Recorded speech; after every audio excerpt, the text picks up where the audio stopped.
Hello, thank you for joining me. I'm Tom Booker, Senior Instructor, and this is our Warrior Personal Strength lesson.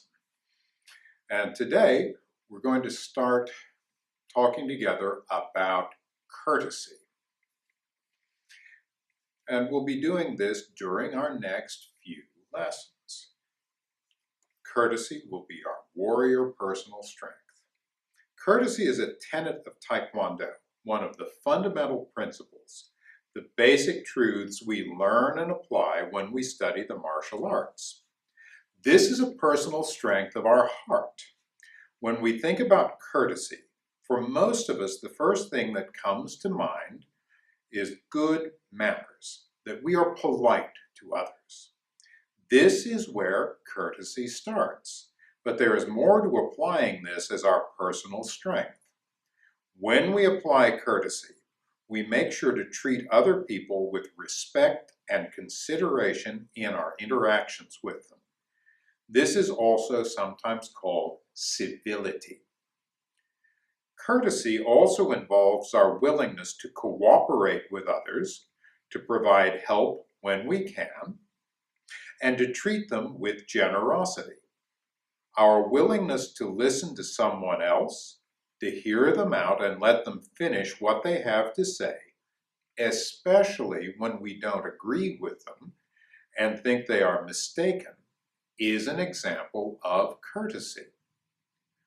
Other related words for courtesy, ways people describe this personal strength, are civility, respectfulness, decency, grace, tact, and dignity.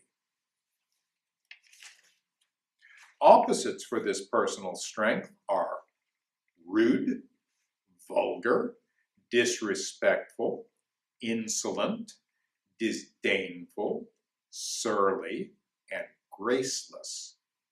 None of these are considered to be positive qualities.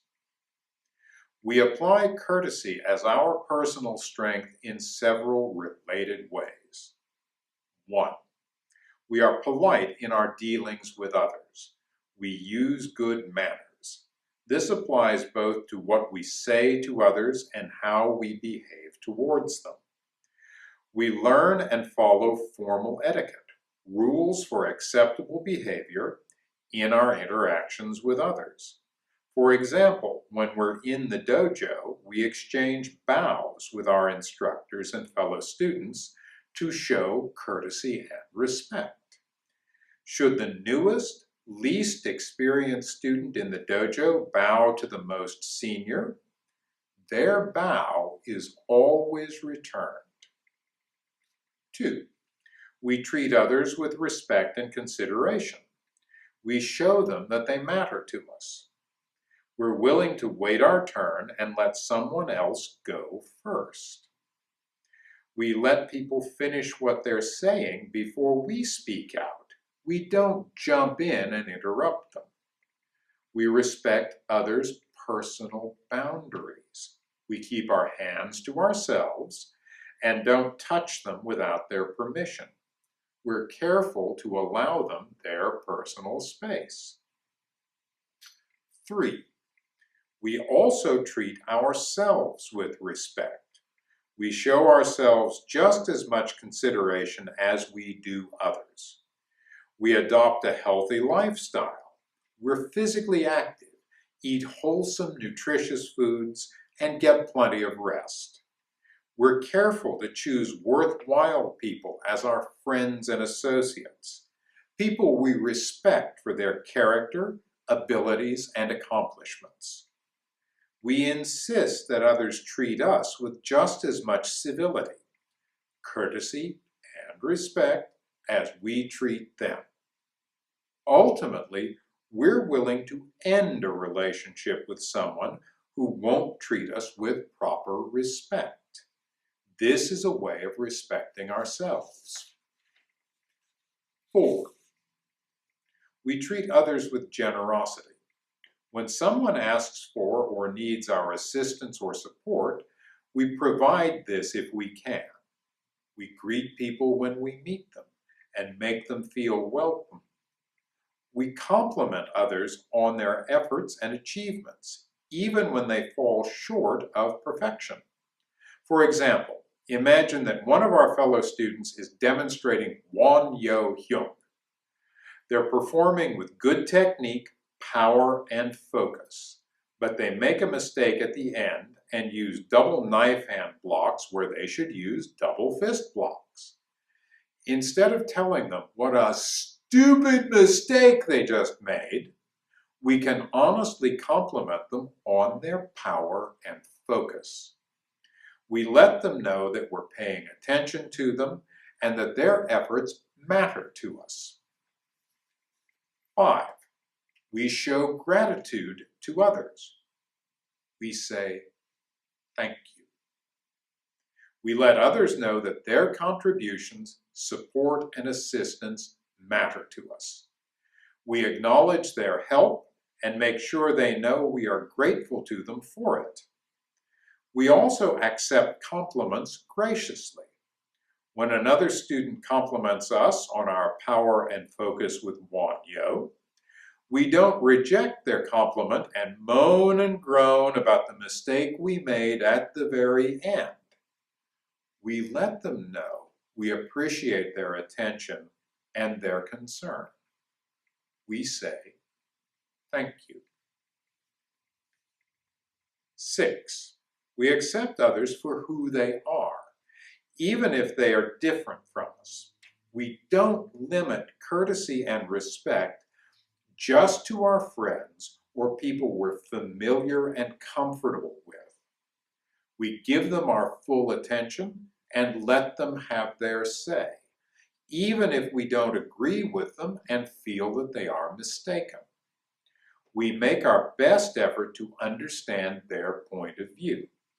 We're open and willing to cooperate with others, to work together with them to achieve worthwhile goals. When we apply courtesy, respect, and consideration, we demonstrate our fundamental goodwill in our dealings with others. We're showing that we're willing to engage with them in a positive, constructive, and cooperative manner. We're showing others that we value them and that they matter to us, even if it's somebody we just met and don't really know yet. Courtesy is the glue that bonds us into solid, stable, and worthwhile relationships with others. By contrast, when someone is rude to us, disrespectful, and inconsiderate, this expresses their fundamental hostility and contempt. They're showing us they don't value us or consider us to be worthwhile. They will only engage with us if and when they want to get something out of us. Courtesy, respect, and consideration is our firm foundation for building positive, productive social and personal relations. Some important things happen for us when we learn and apply courtesy. 1. We learn and apply high standards for how we should treat other people and for how they should treat us. 2. We communicate and interact more positively and effectively with others. 3. We build strong, ongoing relationships with others founded on goodwill and trust. We may even make a new friend. 4. We gain greater insight into the people we interact with. They're more willing to express their ideas and feelings to us. 5. People are more willing to listen to us and work with us, even to give us their help and provide support when we need it. During our next few lessons, we'll be talking together about how George Washington applied courtesy as his warrior personal strength. George was born in 1732 on one of his parents' farms at Pope's Creek in what was then the Crown Colony of Virginia. It was in a part of Virginia called the Tidewater, near the western shore of the Chesapeake Bay. On their farms, they grew tobacco and corn, raised sheep for wool, and ran a small iron foundry as well.